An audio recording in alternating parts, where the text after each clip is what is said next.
Welcome back everyone, I hope you're all doing really well. So I've been working really hard to try and get the garden finished, and I've just picked up some new plants.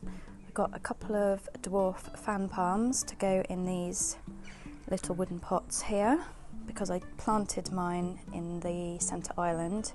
That was in the pot and it's been in a pot for about 3 years, but it was getting a little bit big. And I just picked up some nice bedding plants and also a lovely bromeliad for the bar. I've got friends coming over next weekend, so I really wanted to get as much of the garden finished as possible. I know the decking won't be done, but at least I can plant out this middle island and set everything up so it looks really lovely. So I'm going to get all these planted up and then I'll do a final reveal. So for the palms, I'm just going to mix up a little bit of potting grit with some multi-purpose compost and some John Innes No. 3. The palms are all potted up. I'm just going to dress the top of the soil with the gravel because it looks nice. These palms were £20 from B&Q. I did get my original fan palm from B&Q about 3 years ago. It's grown quite a bit since I've had it. As you can tell, they are one of my favourite palms. I think I've got about 5 in the garden now. I've got one in the border over there, and then I've got one at the back just in front of the shed. But they're super hardy, really easy to care for. I've had snow on them and they don't seem to be bothered by the snow. They always look good. These do look slightly sad, but I think it's because they were really overwatered, so they'll be much happier here in my garden. So I've just positioned the plants roughly where I want them, just to see what it looks like, and it looks very pretty. I also planted my Musa sicumensis.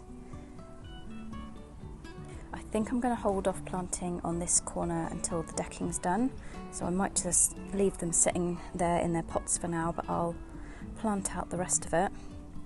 I also gave the cordyline a little trim just so that a bit more of the trunk is exposed so I can underplant it.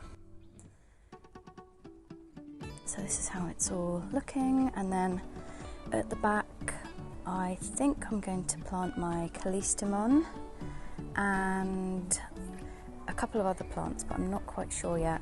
I'm concentrating more on the front at the moment just to get it looking nice from the front. Sort the back out afterwards. It looks really beautiful.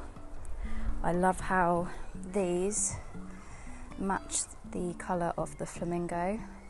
Love it. So here's how it's looking so far, now that I've planted most of it up, apart from this side here. So I'm still waiting for the cannas to take off. So once they've grown, it'll look much more full and bushy in the middle. And obviously the bananas are going to get quite a bit bigger as well. I still haven't planted out the back bit. I might plant something here in between the musifolia. And I think I'm going to move the lily to the patio possibly. So it's all really starting to come together now, and I am absolutely thrilled with how the pergola is looking. I will link the carpenter's details below in the description box for you if you're in the Hampshire area and you're looking for any carpentry work. I get to test it out tomorrow because I've got friends coming over for cocktails, which is quite exciting. So I ended up getting some ground cover for the central island. So I picked up 5 of these baby's tears. It's got quite a few names. I'll attach the botanical name on the screen. But it's fast growing ground cover. It can die back in winter, but apparently it comes back in spring.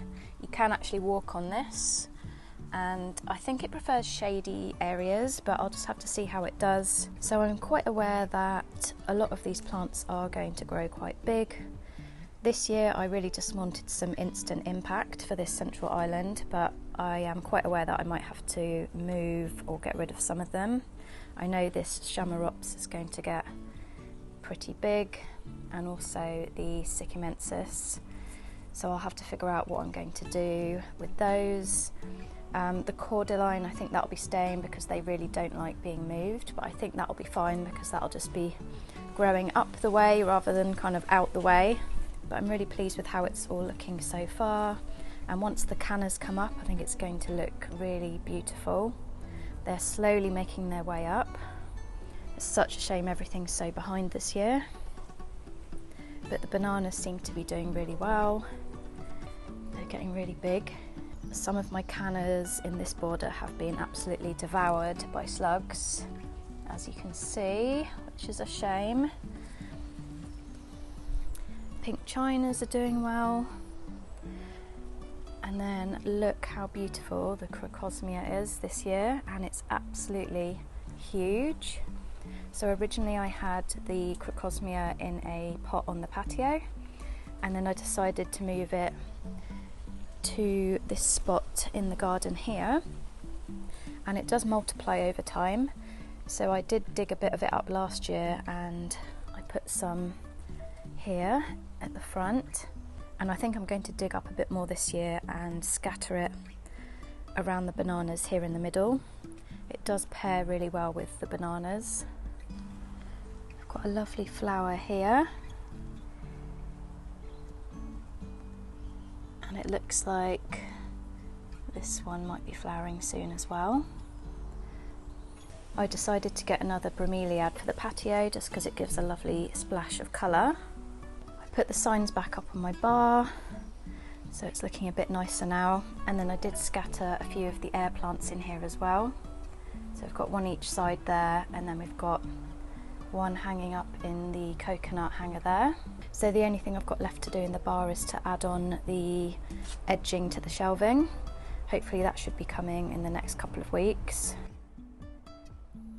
Finally got my cushions back on the sofa. Haven't seen them for months whilst the garden work was going on, so I'm thrilled that they're back out. So I sit out here in the morning with my coffee, and then every evening after work I come out and sit here and just take in the garden, light an incense, and I just love it. It's so beautiful, and I can't wait till it's completely finished. Once those cannas are up and all the plants have filled out a bit, and then we've got the little decking area there.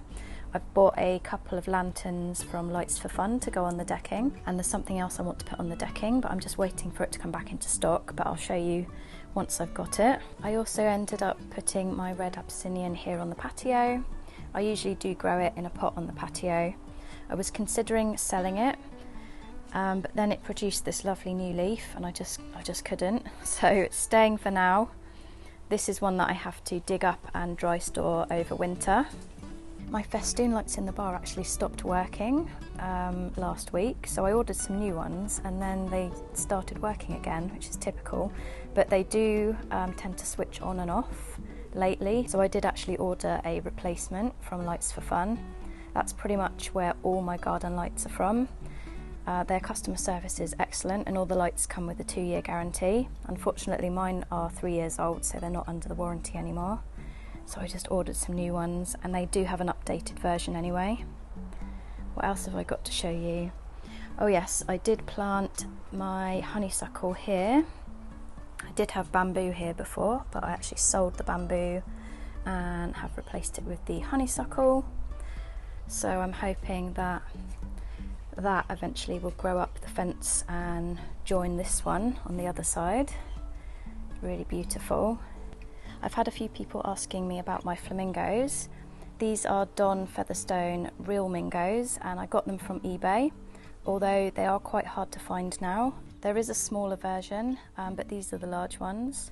I did have some metal flamingos before, which were quite a bit smaller, and my plants just outgrew them, so I needed something a lot bigger, and I think these are meant to be almost life size. All the AIR plants seem to be doing okay. This one's flowering. I also hung up a silver satin pothos here, which looks quite nice. This is actually my fastest growing houseplant that I own. I've got one in the office, and it is, I don't even know how long it is, but it is absolutely huge. So I thought I'd get a little one for the patio. I know I'll obviously have to take this one in over the winter, but that's fine. I think that should be quite happy out here. It'll be getting bright indirect light, no direct sun. Thanks so much for watching. I really hope you enjoyed the video, and thanks so much for all the lovely comments on my garden under my photos and videos. I really appreciate it.